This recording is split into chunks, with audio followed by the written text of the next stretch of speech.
2004ஆம் ஆண்டு 2016ஆம் ஆண்டு வரை இந்திய திருநாட்டின் பிரதமராக இருந்தது. இந்திய திருநாட்டை வழிநடத்திய மாநிலங்களுக்கு மன்மோகன் சிங் அவர்களை மிக நன்றியை தெரிவிக்கிறோம். 5 நிமிடம்.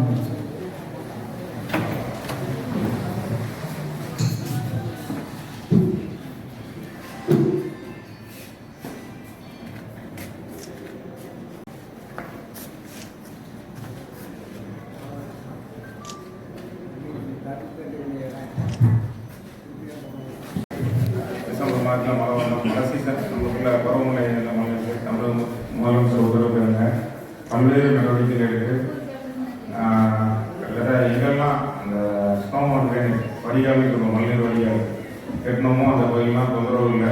வெளியிருந்து வர சேனல் ஏற்கனவே புறம்பரில் கண்காணிக்கப்பட்டு அதை சர்ப்ளஸ் வெளியே போனதுனால தொந்தரவுலாம் போச்சு. அதை தொடர்ந்து புதியதாக நம்ம ஸ்டெர்லைட் பக்கத்தில் வீரபாடி ஸ்டெர்லைட் நடுவில் இப்போ ஒரு கலந்து பாதை, அந்த வீரவட்டான் வர்றது, எஸ்டி குளத்துக்கு வர்றது, இந்த பாதையெல்லாம் அது நேராக பெரிய குளம் உடைய திருப்பிடுறதுனால அந்த வடப்பகுதி, அதாவது ஆதிவாசி முத்தமால் காலனி அதெல்லாம் தவிர்க்கப்பட்டது. அதையும் மீறி அந்த மழை நேரத்தில் 3 நாளும் இரவு 3 மணியாக விடிய 4 நான் ஆணையர் மற்றும் அந்தந்த பகுதியில் உள்ள மாவட்டங்கள்லாம் வந்தாங்க. அதில் ஆய்வு பண்ணதில் இன்னொரு இடத்துல சேனல் வருது நேராக வடக்கு இருக்கும்படி. அதுக்கப்புறம் பார்த்தீங்கன்னா கைலாசபுரம் நம்ம ரோட்டில் ஊறி போவோம். நான் சொல்கிறது நம்ம இப்போ இருக்கிற எக்ஸிஸ்டிங் டவுன் லிமிட்லேயே அது ஓடி வருது. அது ஃபுல்லாகவே 14 வாரம் தான் ஓடி வருது. அந்த ஓட வழியாக காட்டாற்று நல்ல நேரம் வருது. வந்தோடனே செங்கோலம் வந்துடுது. ஈபி காலனி 14 வார்டு பின்னாடி 15 வார்டு பின்னாடி செங்கோலம் வந்தோம்னா அதுக்கு அப்படியே நேர கல்வெட்டு மாதிரி வச்சு உள்ளே போகுது. அங்கே நிறைய அடப்பு இருக்குது. பெரிய நம்ம கோரம்புக்கு போகிற கல்வெட்டு எல்லாமே 1000 இருந்தாலும் சரி பண்ணி வருங்காலத்தில் இப்போ ஏற்கனவே 2022 வாய்ப்பு கொடுத்தாரு முதலமைச்சர் அவர்கள். அப்போதைக்கு தண்ணி கட்ட கூடாதுங்கிறத அடுத்த டெவலப்மெண்ட் ஆச்சு. 2023 ஊர் ஃபுல்லாக கட்டினது அதை தவிர்க்கப்பட்டது. இப்போ சில சேனல்களே வருது. இதுக்கு மாற்று ஏற்பாடு திட்டம் போட்டுருக்கோம். அதை தெரிவிக்க முடியுதா? இப்போ யூடிபி அதை ஆதிபாரசக்தி கேடிசி நகர் இந்த கோயில் அந்தமும் ட்ரைனேஜ் சிஸ்டம் உங்களுக்கு தெரியும். பழைய ட்ரைனேஜ் சிஸ்டம் 32 வார்டு. அது 2007 தொடங்கப்பட்டது. கடந்த ஓராண்டாக ஓடிட்டு இருக்கு. அதில் தான் நம்ம தரப்பட்ட செடியெல்லாம் வளர்த்துருக்கோம். அந்த தண்ணியை இண்டஸ்ட்ரியல் யூஸ் பண்ணி கொடுத்துருக்கோம் தொழிற்சாலைக்கு. இப்போ புதிதாக ஆரம்பிக்கப்பட்ட ராஜகோபால் நகராக இருக்கட்டும், நம்ம போசன வார்டில் கொஞ்சம் பகுதி, ஒரு ஜான் 18 வார்டில் கொஞ்சம் பகுதி அது ஓடிட்டு இருக்கு. சின்னமணி நகர் எல்லாமே அந்த பகுதியும் பார்த்தீங்கன்னா கேடிசி நகர், ஆதிபராசக்தி நகர், முத்தமால் காலனி இந்த சரௌண்டிங்கெல்லாம் இருக்குது. அது ட்ரையல் பேசிக்கில் போயிட்டு இருக்கு. பொதுமக்கள் தொடர்ந்து 10 நாளாக ஒரே கம்ப்ளைண்ட் இருக்குது. அதான் ஆய்வு பண்ணிட்டு இருக்கோம். அதை சரி பண்ணிடுவோம். எம்டி லேண்ட் உங்களுக்கு யாருமே தெரியும். 16, 17, 18 எம்டி லேண்டில் தான் நிறைய புள்ளப்பாடி ஒரு 5 வீடு இருக்குது. அப்படின்னா அதை சுற்றி நிற்கிற தண்ணினால பொதுமக்கள் இறந்துட்டு இருந்தது. மேக்ஸிமம் 110 வீடை ஐடென்டிஃபை பண்ணி நோட்டீஸ் கொடுத்துருக்கோம். இருந்தாலும் அவங்க மண்ணை அடிக்க முடியல மழை காரணமாக. அதையும் ஏதாவது மண் ஓட்டுற குறையமோ அந்த ஆழம் பண்ணி கொடுத்து பக்கத்தில் நேர்த்து குளத்துக்கு ரெடி பண்ணி கொடுக்கலாங்கிறத ஒரு ஐடியா வச்சுருக்கோம். அதே மாதிரி தான் ஆதிபராசக்தி கிட்டத்தட்ட ஒரு 5000 பிளாட், அதாவது ஜோதிநகர் வரைக்கும் தெரியும் உங்களுக்கு டவுனில் மட்டும்தான். அதில் ஒரு 5000 பிளாட் இருக்குது. அந்த இடத்துல பறந்து இருக்கிறனால தண்ணி ஒழிஞ்சிருக்கு. குறிப்பிட்ட மக்கள் குடியிருக்கிற கோயில் நெருமத் நகர், ராம் நகர், முத்தமால் காலனி இதெல்லாம் வீடு குடியிருப்பு பகுதி ரோடு பிரச்சனை இல்லை. இருந்தாலும் எம்டி பிளாட்டில் தண்ணி கிடையாது. அந்த தண்ணியை எடுக்கிறதுக்கு ஓனருக்கு அறிவுறுத்திடுவோம். ஏன்னா இப்போதைக்குள்ள என்ன ஆகும், மற்றபடி கூட்டம் ஆரம்பிக்கும். 1/10/2024 முதல் 31/2025 முடிய ஒரு வருடத்திற்கு நகர்ப்புற வாழ்வாதார மையம் பொது நிதியிலிருந்து ஊதியம் வழங்கணும்.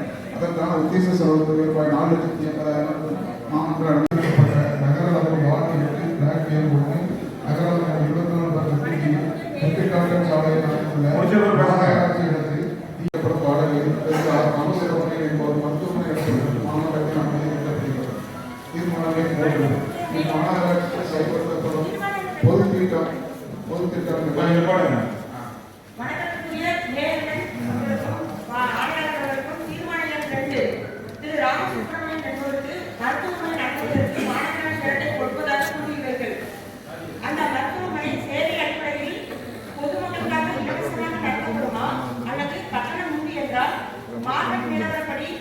வாடகை நிர்ணயிக்க வேண்டும். முறைப்படி 7 விட வேண்டும் என்று மார்க்சிஸ்ட் கம்யூனிஸ்ட் கட்சி சார்பில் கேட்டுக்கொள்கிறோம். உங்களுக்கு ஏற்கனவே தெரியும் காமாட்சி மருத்துவமனையும் போட்டிருக்காங்க. சேவை மையம் 1977 அது இருக்கு. கல்வெட்டு இருக்கு. மூத்த மாமன்ற ஒருத்தர் தெரியும் நினைக்கிறேன், பழைய மாநகராட்சி இருக்காங்க. அது பாலனைக்கு கிட்டத்தட்ட இடிக்கிறதுக்கு ரெடி பண்ணச்சுல ஏற்கனவே 2019 வரைக்கும் நடத்திட்டு இருந்தேன். நிறைய இடத்துக்கு மாறி வந்துருக்காங்க, அவங்க பேர்களோட நடத்திட்டு இருந்திருக்காங்க. அந்த பில்டிங்கை இடிச்சு இப்போ அந்த இடத்தையும் பெருசாக இருக்கலாம்னு நானும் ஆய்வு பண்ணோம். அவங்க எங்களை திருப்பி லெட்டர் கொடுத்தாங்க, கோவிட்ல வந்து நாங்கள் நடத்தலை, திருப்பி செயல்படுத்துகிறோம். அப்போ அதுக்குள்ள ரெக்கார்டு வந்து 1977 அது திறந்த கல்வெட்டு நம்ம பழைய முனிசிபாலிட்டி இருந்ததுலேருந்து இருந்துட்டு இருக்கு. இப்போ நம்ம எந்த இடத்தையும் கிட்டத்தட்ட 206 பூங்கா தனிநபர்கிட்ட இருந்தது, அதாவது நம்மளுக்கு பேட்டர் போடுறத எழுதி தரணும். அதில் வந்து எடுத்து போடுறதெல்லாம் மென்ஷன் போட்டுருக்கோம். அதேனால சும்மா கொடுக்க முடியாததுனால வாடகை கொடுக்கும். அவங்க வந்து டெஸ்ட்டுங்கிற பேரில் நடத்துகிறாங்க. அது என்ன பைசா அவங்க வந்து நம்ம உள்ள போகலாம். அதை சொல்லி உங்களுக்கு எல்லாரும் தெரிஞ்சிருக்கோம்னு நினைக்கிறேன். பைசாவுக்கு நேரம் எக்ஸாம்பிள் அதெல்லாம் புதியதாக நீங்கள் உங்களுக்கு தெரியுது.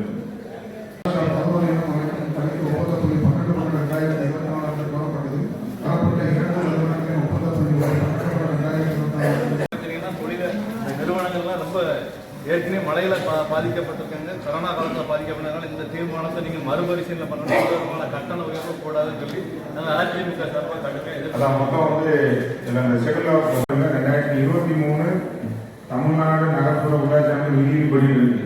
அது வந்து கன்ஃபர்மேஷன் தான் நம்மகிட்ட வந்திருக்கு. அந்த தகவல் தெரிவிச்சுக்கிறேன், சட்டத்தில் போட்டது உள்ளாட்சி அமைப்புன்னு வந்ததுக்கு தவிர நம்ம அதனால குறைஞ்சதுல இருந்து பூர்ண வரைக்கும் கிடைக்கும். என்னென்ன கேட்டகரி, ஒரு உதாரணத்துக்கு வந்து பியூட்டி பார்லரு, அதில் வந்து 2 ரூபாய் இருக்குது. பியூட்டி பார்லர் ஒரு ரேட்டு, வெறும் தண்ணீர் கடை மட்டும்தான் ஒரு ரேட்டு. நம்ம சாலையோட வியாபாரிக்கு இது பொருந்தாது. ஸ்கொயர் ஃபீட் இப்படி இருக்கும், உங்களுக்கு தெரியும் நினைக்கிறேன். மாமன்ற வழக்கறிஞர்லாம் அது கூட இருக்குங்கிறத தெரிஞ்சு சொல்லியிருக்கேன். இந்த மாதிரி உள்ளதை மட்டும் தான் சரி பண்ண சொல்லி கோரிக்கை. தீர்மானம் எண் 6. அவங்க யோசிச்சு கண்டுபிடிச்சிருக்கேன். இல்லை இண்டோர் ஸ்டேடியத்தில் அவருக்கு கோச் பண்ணி கொடுக்கலாமே. இல்லை 3 விஷயம். யோகா வந்து பிங்க் பார்க், அதாவது மகளிருக்குள்ள பார்க் வந்து எந்த ஒரு கட்டணமும் இருக்கல. இவங்க தான் டெய்லி போகிறது குழந்தைங்க. அதாவது எந்த ஒரு கட்டணமும் இருக்கல. அவங்களுக்கு வந்து 2 கிளாஸ் டீச்சர் போட்டிருக்கோம் முன்னேறிட்டு. அந்த ஷெட்யூல் பார்க்கில் வந்து நம்ம மாநகராட்சி வந்து ஈபிள் இருக்குது. நீங்கள் உடச்சி போட்டாலும் நம்ம தான் மெயின்டைன் பண்ண போகிறோம். அது போக இதே மன்றத்தில் வந்து தலைக்கு 500 ரூபா வாங்குறீங்க. அதில் தான் அதை மெயின்டைன் பண்ணிக்கணுங்கிறது தனிப்பட்ட முறையில் தர மாட்டேங்கிறது எங்களோட கருத்து, அந்த மாமன்ற கருத்து. அப்போ அந்த பணத்தையும் நம்ம அங்கே வந்து பிரிக்க வரணும். அதுக்கெல்லாம் இப்போதைக்கு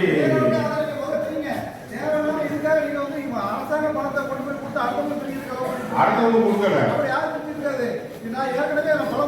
இப்ப நான் உங்களுக்கு தெளிவா சொல்றேன், நீங்க தெளிவா சொல்ல கேட்டு பேசுங்க.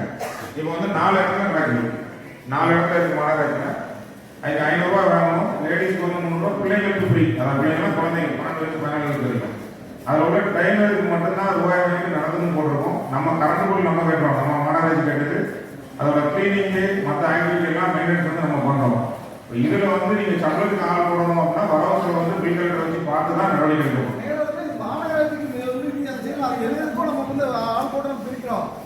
தனியார்ட்ட கையில கொடுத்து அவங்கள பிரிக்க வச்சுட்டு அந்த ரூபாயை கொடுத்து போயிட்டு நம்ம இது கட்டுங்க அது கட்டுங்க வருங்காலத்தில் ஆள் போட்டு பிரிக்க ஆரம்பிச்சிடும். ஆமா, ஏன்னா நான் டெய்லி வேலை போறேன், நான் டெய்லி ரூபா கொடுத்துருக்கேன். எவ்வளவு கொடுக்கீங்க?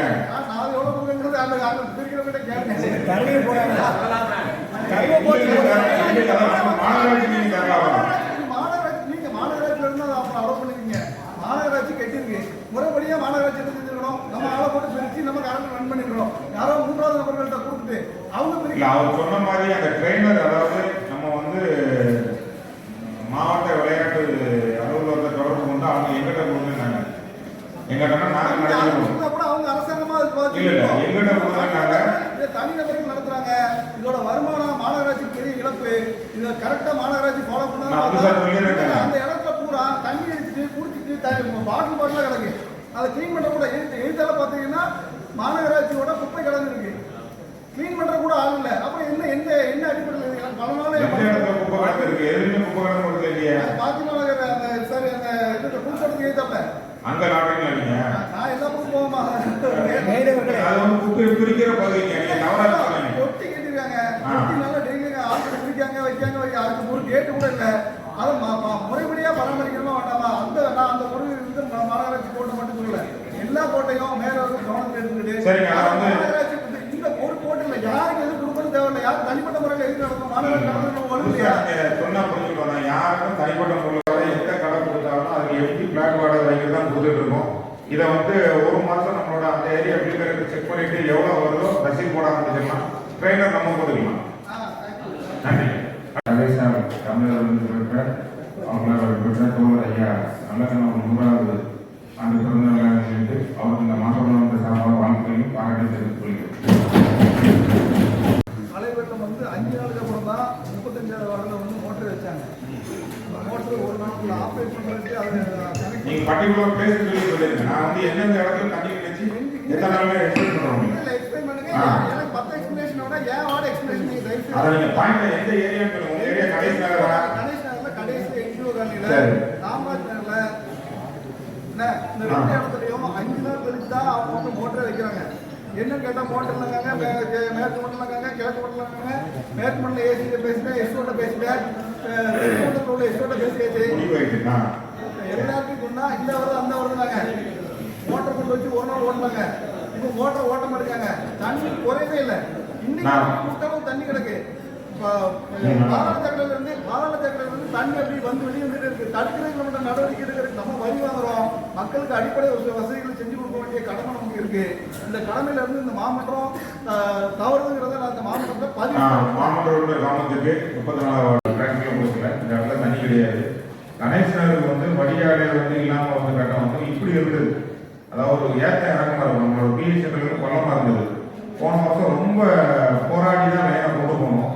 முன்னாடி பக்கத்தில் அடிச்சு கொடுத்துருக்காங்க. பக்கத்து வீட்டுக்காரங்க எல்லாம் மறைக்காங்க. யூஜிடி வழியா பாதி வந்துட்டு இருக்கு. மெடிக்கல் காலேஜ் முன்னாடி அவருக்கு தான் இந்த காமராஜ் நகர்.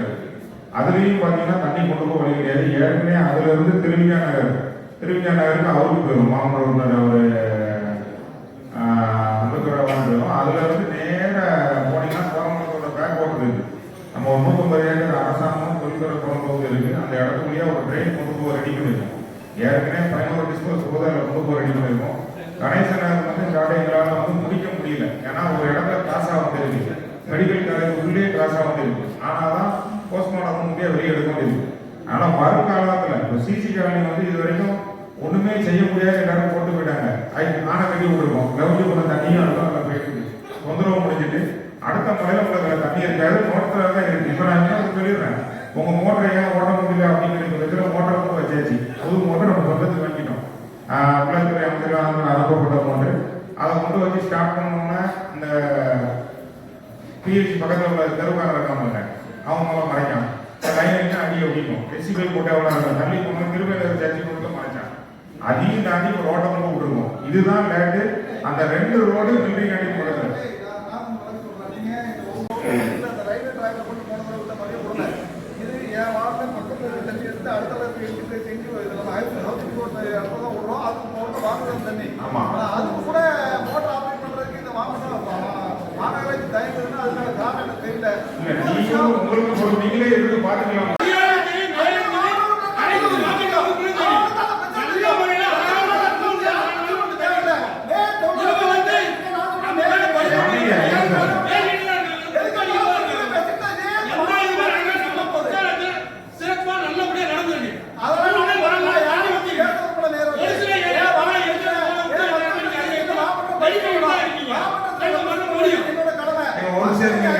நான் உங்களுக்கு விளக்கம் சொல்றேன். இப்ப அவர் சொன்னதை சொல்றேன்.